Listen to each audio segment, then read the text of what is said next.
Mo kí gbogbo wa pátá àwọn ọmọ Yorùbá. Ètò yín náà ni o, Ọgbọ́n Àgbà lórí ìkànnì yín Ọgbọ́n Àgbà tẹlifíṣàn. Bẹ́ẹ̀ ni o, abala ọ̀rọ̀ ìṣítí. Èmi náà ni Omilani Olúdáre Àrẹ̀mú ọmọ Àdùbí. Làfádà láìsàn ọmọ bàbá tó ń pè léégún létí ń lọ ẹlẹ́rẹ́ Àdùbí. Òòṣà ńlá ni mi ti ń gbé létí ń fọ̀hún ẹlẹ́rìn. Agbélémọ tó ń ṣe lóko. Àrẹ̀mú ni mi eléèmọ̀ ṣìgìdì. Àgbà kan fẹ́lẹ́rẹ́ Àdùbí land. Orí ìkànnì yín náà láwa o, ìkànnì Ọgbọ́n Àgbà tẹlifíṣàn. Ẹ̀yin tèmi, ẹ mọ̀ mí dáadáa pé tí wọn ò bá rí wọn ò ní wí. Ẹ káàbọ̀ sórí ètò wa. A wà ní abala ọ̀rọ̀ ìṣítí. Bẹ́ẹ̀ ni, ṣe rí ọ̀rọ̀ ìṣítí mi tòní, wọn ò fẹ́ dáwó ná. Bẹ́ẹ̀ ni o, wọn ò fẹ́ dáwó ná.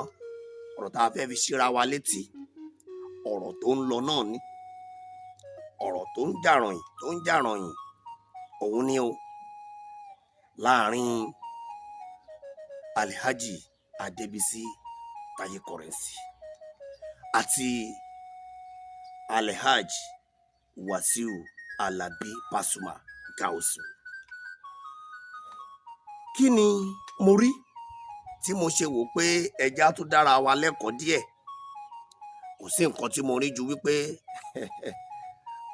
àwa èèyàn àìláròjinlẹ̀. Bẹ́ẹ̀ ni o, tó bá wá ta ni òye ó jà láyé yìí, Táyé Currency àti Pasuma ni òye kọjá.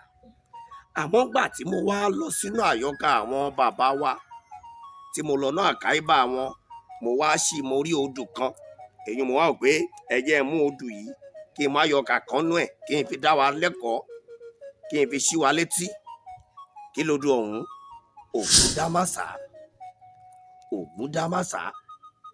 Ògúndámásà tá à ń sọ yìí, ó sọ nípa ayé. Ó sọ nípa ayé. Tá bá sọ̀rọ̀ ayé generally. Kí ló sọ nípa ayé? Ó ní Ògúndámásà, ìjàròyìn, ó gbọ́dọ̀ ṣojo. Adífá fún èṣù ọ̀dàrà tó ń ṣe ọmọ aráyé ṣìbò. Tẹ́ ẹ bá gbọ́ mi dáadáa, ìjàròyìn, ó gbọ́dọ̀ ṣojo. Adífá fún èṣù ọ̀dàrà tó ń ṣe ọmọ aráyé ṣìbò. Èṣù mọ́ ṣe mí ṣìbò. Gbogbo èèyàn lólùfẹ́ mi, èṣù ò ní ṣe ń ṣìbò. Ṣé ẹ mọ̀ pé èṣù lágbára? Bí èṣù bá kó sáàárín ọkọ àti ìyàwó, wọn ò ní gbọ́ra wọn yé mọ́. Bí èṣù bá bọ́ sáàárín kílọ̀pù kan tó bá ń ṣe, wọn ò ní gbọ́ra wọn yé mọ́. Ibi ó dàrú. Mo fẹ́ ká mọ̀ wípé èṣù ló dé láàárín Táyé Currency àti Alhaji Wasiu Alabi Pasuma tó fi di wípé wọn ò gbọ́ra wọn yé mọ́. Bẹ́ẹ̀ ni, tẹ́ bá wo odù yìí dáadáa, kí ni mo rí? Alhaji Táyé Currency àti Alhaji Wasiu Alabi Pasuma. Mo fẹ́ kẹ́ kíyèsára. Ẹ jọ̀ọ́, ẹ rò bẹ́ẹ̀ ṣe bẹ̀rẹ̀, ẹ wò bí ẹ bá dé. Lákọ̀ọ́kọ́ ná, mo gbé kúdòsì ńlá, mo gbé fún Alhaji Wasiu Alabi Pasuma. Mo tún bẹ̀rí fún wọn lẹ́ẹ̀kan sí. Kò easy o, kéèyàn bá ọmọ yìí kéré sí mi, mo fà á mọ́ra, ó wá rí mi fi tó báyìí. Ó mọ̀ ń dùnyàn, ọgbẹ́ ọkàn ló mọ̀ ń jẹ́. Àmọ́ síbẹ̀síbẹ̀, ẹ tó ṣe ẹni ó ṣe sọ́rí bí orin Saheed Òṣùpá. Nígbà ó ti ṣe sọ́rí, inú mi dùn. Wasiu Alabi, wọ́n tún fà á mọ́ra padà. A big kudos to you, Alhaji Wasiu Alabi. Ẹ ní ṣọ́kú, ẹ dàgbà, ẹ jèrè ọmọ. Mo tún wá kí Alhaji Adébísí Currency, ọ̀kan lọ́mọ nìbàdàn, bàbá honorable.